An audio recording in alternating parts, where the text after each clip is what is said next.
kami dari Universitas Nusa Cendana, Fakultas Sains dan Teknik, jurusan Kimia. Sekarang kami baru semester 4.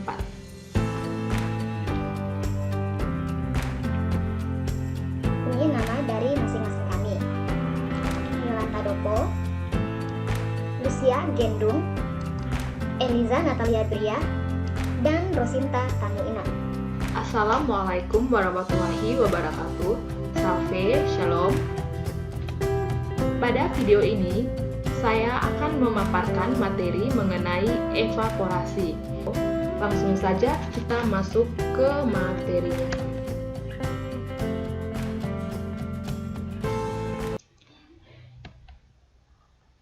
Apa sih evaporasi itu? Langsung saja. Evaporasi dapat didefinisikan dalam dua kondisi, yaitu evaporasi yang berarti proses penguapan yang terjadi secara alami. Contohnya, seperti kita berkeringat dan siklus hujan, di mana saat tubuh kita sedang panas atau menjalani aktivitas berat, tubuh kita menghasilkan keringat. Nah, keringat pada kulit ini kemudian mendapatkan energi dari dalam tubuh dan akhirnya menguap. Contoh lainnya seperti siklus hujan. Air di permukaan bumi menguap dan bergerak melalui atmosfer ke tempat yang lebih dingin. Suhu yang dingin akan menyebabkan uap mengembun kembali ke tetesan air yang berbentuk awan. Yang ketika awannya sudah jenuh, tetesannya akan jatuh ke tanah dalam bentuk hujan. Jadi, itu adalah dua contoh dari proses evaporasi yang terjadi secara alami. Dan yang kedua, ada evaporasi yang dimaknai proses penguapan yang timbul akibat diberikan uap panas atau steam dalam suatu peralatan. Nah, pada video kita ini, kita akan lebih fokus pada pengertian evaporasi yang kedua ini, yaitu evaporasi yang memerlukan suatu peralatan. Oke, next kita lanjut. Lalu, evaporator itu apa ya? Evaporator adalah alat yang digunakan untuk memekatkan larutan, atau bisa disebut juga alat untuk mengevaporasi. Selanjutnya, evaporasi merupakan suatu proses penguapan sebagian dari pelarut sehingga didapatkan larutan zat cair pekat yang konsentrasinya lebih tinggi. Di sini artinya, dalam proses evaporasi, kita menguapkan larutan sehingga menjadi lebih pekat. Semula larutan itu encer. Setelah dilakukan proses evaporasi, maka larutan itu akan lebih pekat atau tingkat viskosnya akan lebih tinggi. Dan tujuan dari evaporasi itu sendiri yaitu untuk memekatkan larutan yang terdiri dari zat terlarut yang tidak mudah menguap dan pelarut yang mudah menguap. Sekali lagi saya tekankan, zat terlarut yang tidak mudah menguap dan pelarut yang mudah menguap. Oke, kita lanjut ke slide berikutnya.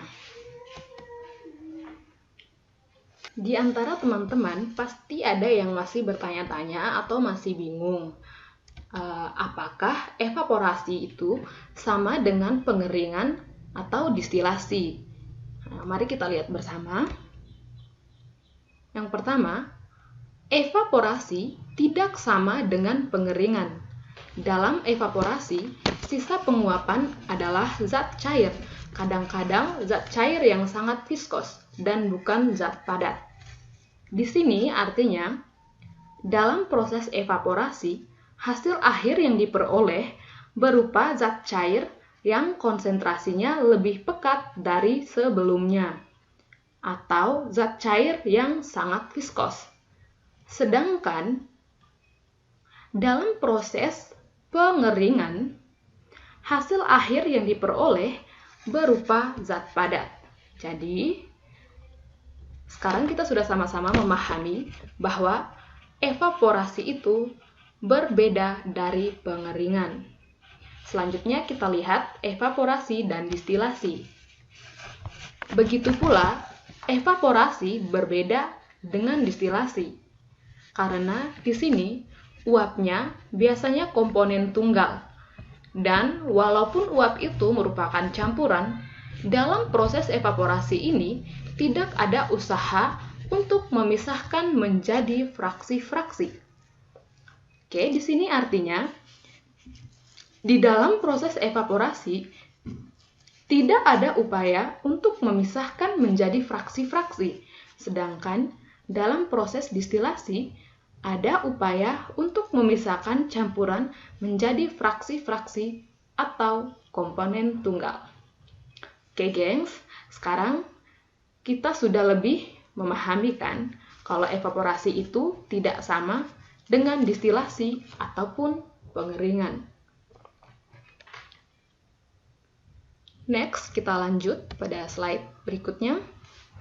Sekarang kita akan lihat prinsip kerja dari evaporasi. Yang pertama, cara kerjanya yaitu dengan menambahkan kalor atau panas yang bertujuan untuk memekatkan suatu larutan. Artinya, proses evaporasi hanya dapat terjadi apabila ada kalor atau panas yang diberikan. Prinsip yang kedua, berdasarkan perbedaan titik didih, di mana titik didih pelarut harus lebih rendah dari titik didih zat terlarut. Atau dengan bahasa sederhananya, titik didih dari zat yang tidak diinginkan dalam proses ini harus lebih rendah dari titik didih zat yang diinginkan, sehingga zat yang tidak diinginkan ini akan menguap terlebih dahulu, maka tersisalah zat yang kita inginkan tadi. Oke. Atau untuk lebih memahami lagi, saya akan memberikan sebuah contoh ya, supaya teman-teman juga lebih memahami lagi. Misalnya, kita ingin memperoleh air dari campuran air dan alkohol.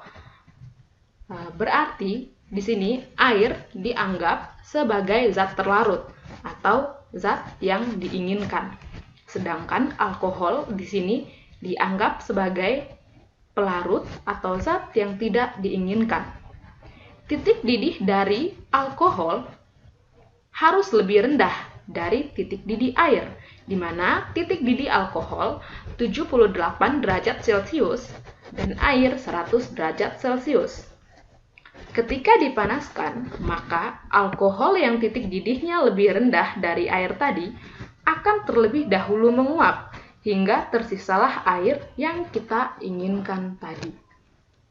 Jadi, dalam melakukan proses evaporasi, harus benar-benar diperhatikan ya, perbedaan titik didihnya, sehingga kita tidak salah-salah dalam melakukan proses evaporasi.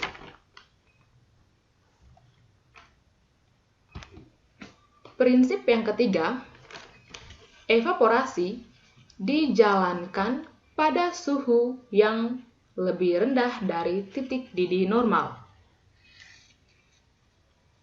Proses evaporasi yang dijalankan pada suhu yang lebih rendah dari titik didih normal ini memberikan keuntungan, seperti mencegah kerusakan dari produk dan ada penghematan energi di dalamnya. Oke, itu saja prinsip kerja dari evaporasi. Sekarang kita lanjut ke slide berikutnya. Ada faktor-faktor yang mempengaruhi proses evaporasi. Mari kita lihat faktor yang pertama, yaitu ada suhu. Semakin tinggi suhu di sekeliling sistem, maka akan semakin banyak pula jumlah kalor yang diserap dengan tujuan untuk mempercepat laju reaksi. Artinya, jika suhu di lingkungan lebih tinggi dari suhu sistem di sini adalah evaporator itu sendiri ya, maka sistem akan menyerap kalor dari lingkungan, sehingga laju reaksi akan semakin cepat. Next, kita lihat faktor yang kedua, yaitu sifat cairan. Cairan dengan titik didih yang terbilang rendah akan terevaporasi lebih cepat dibanding dengan cairan yang memiliki titik didih yang lebih besar. Oke, sini artinya tinggi atau rendahnya titik didih suatu cairan sangat mempengaruhi proses evaporasi, yang mana semakin rendah titik didih suatu cairan, maka proses evaporasi akan semakin cepat pula. Dan begitu pun sebaliknya, semakin besar titik didih dari suatu cairan, maka proses evaporasi akan semakin lambat. Kita lihat faktor yang ketiga, ada pembuatan buih dan percikan. Beberapa zat seperti larutan NaOH atau skim milk dan beberapa asam lemak akan menimbulkan buih busa yang cukup banyak selama penguapan disertai dengan percikan-percikan likuida yang tinggi. Buih atau percikan ini dapat terbawa oleh uap yang keluar dari evaporator dan akibatnya terjadi kehilangan. Jadi, selama proses evaporasi ini, apabila terjadi buih atau percikan, dan percikan buih ini akan terbawa oleh uap pada saat proses evaporasi yang akan mempengaruhi hasil akhir dari proses evaporasi ini, di mana sebagian hasil yang sebenarnya diinginkan, yang dibutuhkan dalam proses evaporasi akan terbawa oleh uap ini keluar. Maka hasil yang diperoleh kan tidak maksimal. Faktor yang ketiga, pembentukan kerak dan endapan. Banyak larutan yang sifatnya mudah membentuk kerak atau endapan. Dengan terbentuknya kerak ini akan mengurangi overall heat transfer coefficient. Sini artinya banyak bahan kimia yang mudah membentuk kerak. Nah, kerak atau endapan ini akan menempel di sekitar dinding-dinding evaporator, sehingga akan mempengaruhi transfer panas di dalam evaporator itu sendiri. Nah, hal ini dapat mempengaruhi hasil, di mana hasilnya kurang maksimal karena proses transfer panas dihalangi oleh ini kerak-kerak atau endapan tadi di dalam evaporator. Jadi sebaiknya dalam melakukan proses evaporasi, sebaiknya kita bisa menghindari bahan-bahan kimia yang mudah membentuk kerak atau endapan ini, sehingga tidak mempengaruhi hasilnya nanti. Oke, next. Kita lanjut ke slide berikutnya, yaitu jenis-jenis evaporator. Yang pertama ada rotary evaporator. Teman-teman bisa lihat gambar rotary evaporator yang ada di slide ini. Ini saya akan menjelaskan bagian-bagian dari evaporator ini.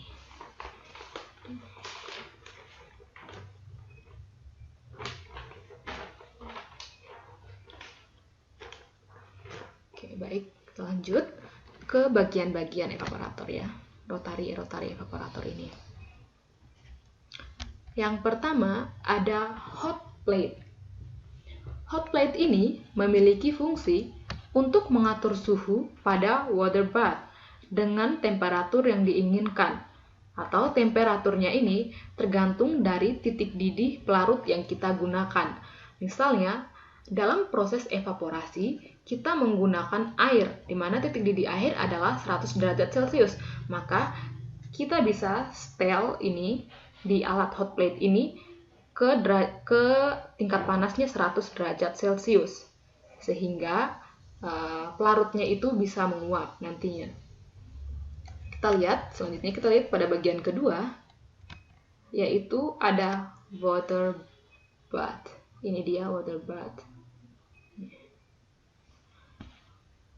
Water bath ini berfungsi sebagai wadah air yang dipanaskan oleh hot plate untuk labu alas yang berisi sampel. Jadi, nanti di bagian sini ada labu alas bulat. Nah, labu alas bulat ini digunakan sebagai wadah untuk menyimpan sampel. Nah, sedangkan water bath-nya ini, kita lanjut ke bagian yang ketiga, yaitu ujung rotor sampel. Ini ya teman-teman, ini dia ujung rotor sampel. Ujung rotor sampel ini berfungsi sebagai tempat labu alas bulat sampel bergantung. Jadi, nanti di bagian ujung rotor sampel ini adalah tempat bergantungnya labu alas bulat di sini. Labu alas bulat yang digunakan sebagai wadah untuk menyimpan sampel. Oke. Next, kita lanjut ke bagian yang keempat, yaitu lubang kondensor. Lubang kondensor di sini berfungsi sebagai pintu masuk bagi air ke dalam kondensor yang airnya disedot oleh pompa vakum. Ya, lubang kondensornya. Lubang kondensor. Lanjut, kita lihat di bagian kelima, yaitu kondensor. Ini ya, kondensor. Kondensor ini memiliki fungsi sebagai pendingin yang mempercepat proses perubahan fasa dari fasa gas ke fasa cair. Selanjutnya, kita lihat bagian yang keenam, ada lubang kondensor. Jadi, di bagian keempat tadi juga ada lubang kondensor. Bagian keenam juga ada lubang kondensor. Namun, keduanya memiliki perbedaan fungsi. Kalau di bagian keempat tadi sebagai tempat masuknya air, nah di bagian keenam ini adalah sebaliknya, di mana lubang kondensor pada bagian keenam ini berfungsi sebagai pintu keluar bagi air dalam kondensor. Kita lanjut pada bagian yang ketujuh, yaitu labu alas bulat. Labu alas bulat di sini berfungsi sebagai wadah bagi penampung pelarut. Ya, di sini berfungsi sebagai wadah penampung pelarut. Dan bagian ke-8, yaitu ujung rotor penampung.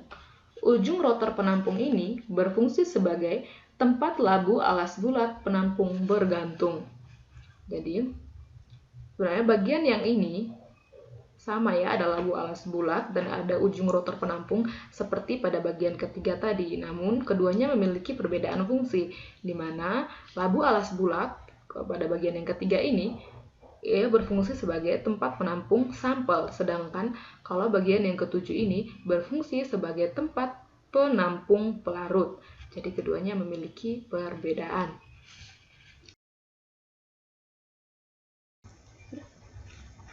Prinsip kerja rotari evaporator. Pada dasarnya, alat ini bekerja dengan mengubah energi listrik menjadi energi gerak dan energi panas. Energi panas diperlukan untuk memanaskan chamber water bath dan energi gerak diperlukan untuk memutar atau rotasi labu alas bulat.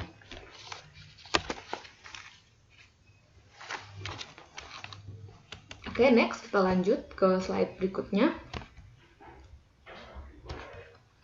Jenis evaporator yang kedua, yaitu multi-effect evaporator. Nah, teman-teman bisa lihat gambar dari multi-effect evaporator pada slide ini. Oke. Sini terlihat jelas gambar alatnya.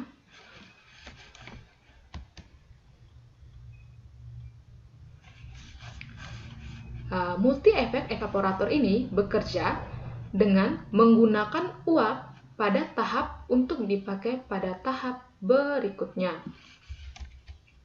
Selanjutnya, semakin banyak tahap, maka semakin rendah konsumsi energinya.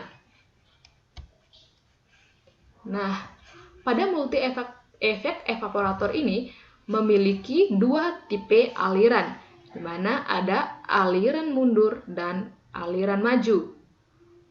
Nah, di sini ya, ini aliran mundurnya, aliran mundur. Di sini aliran majunya, maju.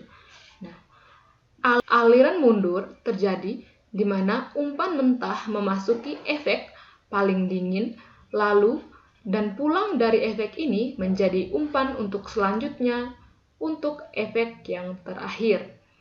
Aliran maju terjadi di mana larutan masuk dari tahap yang paling panas ke yang lebih rendah. Ini ya, steam. Ini aliran maju, di tahap yang paling panas ada steam, ke tahap yang paling rendah atau yang paling dingin ya. Dan aliran mundurnya ada di bagian sini. Next, kita lanjut ke jenis evaporator yang ketiga, yaitu plate evaporator. Nah, teman-teman bisa melihat gambar plate evaporator ada di slide ini. Sudah jelas, dan saya akan menjelaskan bagian-bagian dari plate evaporator ini. Yang pertama, ada main separator atau separator utama. Ya, bagian sini ya, main separator ini atau separator utamanya. Oke, bagian yang kedua, preseparator.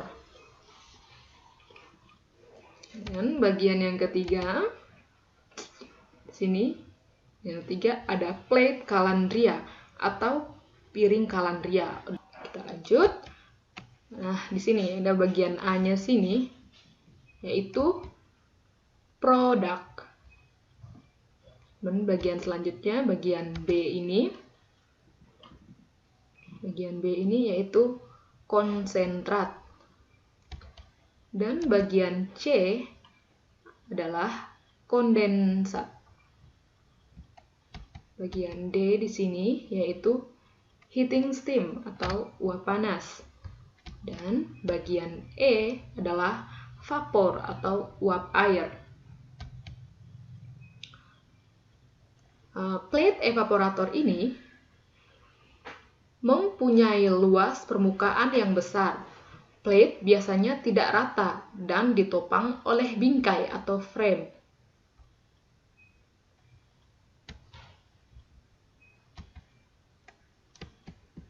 Oke, selanjutnya kita lihat cara kerja dari plate evaporator.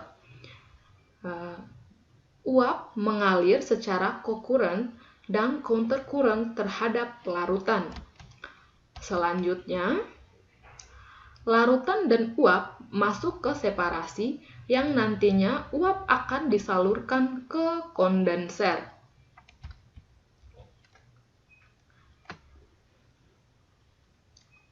Evaporator jenis ini sering dipakai pada industri susu dan fermentasi karena fleksibilitas ruangan. Evaporator ini tidak efektif untuk larutan kental dan padat. Jadi, plate evaporator ini tidak dianjurkan untuk mengevaporasi larutan dengan tingkat kekentalan yang tinggi. Selanjutnya kita lihat jenis evaporator yang keempat, yaitu falling film evaporator. Ini teman-teman bisa lihat gambar falling film evaporator ada di slide ini. Ini terlihat sangat jelas. Ada juga bagian-bagiannya di sini, teman-teman bisa membacanya langsung dari slide ini. Oke.